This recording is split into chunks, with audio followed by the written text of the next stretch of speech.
Constable madam नालायक म्हणते, त्यांना बोलायचा काय अधिकार आहे आणि हात धरायचा काय अधिकार आहे तुम्हाला?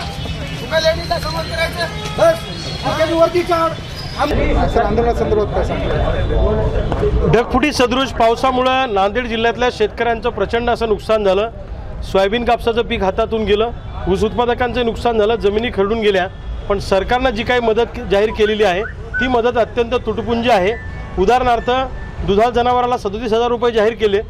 दुधाळ जनावर 37,000 रुपयात येतच नाही, 1 लाखाच्या पुढे दुधाळ जनावरांच्या किमती आहेत, त्यामुळे त्या रकमा वाढून दिल्या पाहिजे। आणि 31,500 कोटीचं पॅकेज हे फक्त नावाला सांगण्यापुरतं आहे, खरं पॅकेज 6,500 कोटींचंच आहे आणि बाकीचे आकडे फक्त फुगून सांगितलेले आहेत। जुनं जे अनुदान आम्हाला मिळतंय त्याचेच आकडे, त्याची बेरीज करून ते आकडे सांगितलेले आहेत। आज शेतकऱ्यांमध्ये प्रचंड असंतोषाची भावना आहे। आमची दिवाळी अंधारामध्ये चाललेली आहे, म्हणून आम्ही आज आक्रोश मोर्चाच्या माध्यमातून सरकारला सांगितलंय की आम्हाला सोयाबीनला 8,000 रुपये आणि कापसाला प्रति क्विंटल 12,500 रुपये खाजगी बाजारात भाव स्थिर करा। याच्यासाठी सोयाबीन निर्यात करा, तेलावरचा आयात शुल्क 40-50% वाढवा, कापसाची निर्यात करा, ही आमची मागणी आहे। आणि हे होत नसेल तर सोयाबीन कापसाला प्रति क्विंटल 4,000 रुपये भाव फरक द्या मध्य प्रदेशच्या धर्तीवर, ही सुद्धा आमची मागणी आहे। दुसऱ्या बाजूला कर्जमुक्तीचं आश्वासन तुम्ही दिलं होतं ते पूर्ण केलं पाहिजे आणि हेक्टरी 50,000ची नुकसान भरपाई आम्हाला दिली पाहिजे।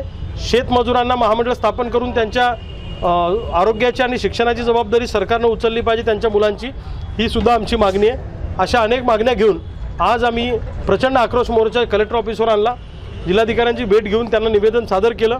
15 दिवसाच्या आत सरकारनं जर का निर्णय आमच्या बाजूने घेतला नाही शेतकऱ्यांच्या, तर 15 दिवसानंतर या राज्यामध्ये भूतन भविष्यात असं शेतकऱ्यांचं आंदोलन उभं राहील, ती क्रांती होणार आहे महाराष्ट्रामध्ये। जसं नेपाळला मंत्र्यांना तुळुतुळू हाणलं तसं महाराष्ट्रातल्या शेतकऱ्याच्या पोरांनी जर का एखाद्या मंत्र्याला पायाखाली तुडवलं तर कुणाला नवल वाटायला नको। साहेब, राज्यामध्ये एकीकडे पाहिलं तर सगळे शेतकऱ्यांची काळी दिवाळी साजरी करण्याची परिस्थिती आहे, पण नांदेडच्या जिल्हाधिकारी कार्यालयातर्फे यांच्याकडून दिवाळी पहाट हा कार्यक्रम घेतला जातो 3 दिवसाचा आणि सगळ्यात महत्त्वाची गोष्ट अनुराधा पोडवाल यांना बोलवले आणि लाखो रुपये या ठिकाणी खर्च होणार आहे। बघा, नांदेड जिल्ह्यामध्ये यावर्षी अतिपावसामुळे सुतक पडलेला आहे। सुतकासारखी परिस्थिती असताना दिवाळी पहाटसारखा कार्यक्रम घेणं आणि लाखो रुपयाची उधळपट्टी त्याच्यावर करणं हे अत्यंत दुर्दैवी आहे। त्या कार्यक्रमासाठी जो खर्च लागणार आहे तो खर्च जर नुकसानग्रस्त शेतकऱ्यांना मदत म्हणून दिला असता तर कदाचित शेतकऱ्यांना दिलासा मिळाला असता। हे सरकार असंवेदनशील आहे, हे सरकारमधले कलेक्टर असतील किंवा हे प्रशासनातले अधिकारी असतील, हे मुजोर आहेत, म्हणजे यांना शेतकऱ्यावर आलेल्या दुःखाशी काही घेणं देणं नाही अशी परिस्थिती आहे। भीक नको पण कुत्रावर अशी म्हणायची वेळ आमच्यावर आलेली आहे आणि असा कार्यक्रम घेऊन शेतकऱ्याच्या जखमेवर मीठ चोळण्याचा प्रकार नांदेड जिल्हा प्रशासनाने केलेला आहे। जाहीर केलेली रक्कम अनुदान अद्यापही शेतकऱ्यांना मिळाली नाही, दिवाळीच्या अगोदर देतो असं बोलतो। लबाडाचं अवतन जेवल्याशिवाय खरं नाही, हे सरकार लबाड आहे, फक्त घोषणा करणार 3 हेक्टरची मदत देतो म्हणून सांगितलं आणि मदत मात्र 2 हेक्टरची देत आहेत, अशा पद्धतीचं धोरण आहे। 18,000 रुपये प्रति हेक्टर देतो म्हणले आणि देताना मात्र 7,000 रुपये प्रति हेक्टर द्यायचं त्यांचं प्लॅन सुरू आहे। सरकारचं जे धोरण आहे ते शेतकऱ्यांच्या विरोधात आहे।